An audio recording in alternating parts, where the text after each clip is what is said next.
is for abalone, with its shell shining like the rainbow under the sea's light. B is for the barramundi, a powerful fish that swims upstream with all its might.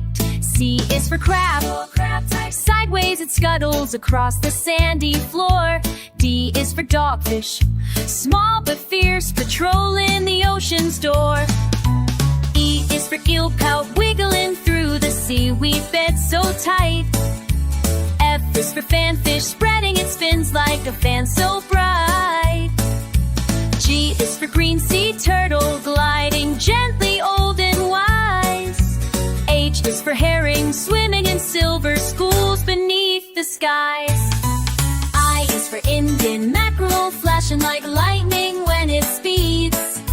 J is for jackfish, zipping by the coral as it feeds. K is for knife jaw, with jaws so sharp it cuts its meal. L is for long-nosed butterfly fish, with its nose like a fishing reel. M is for moonfish, round and glowing like a moonbeam's gleam. N is for nautilus, a shell with secrets and a spiral dream.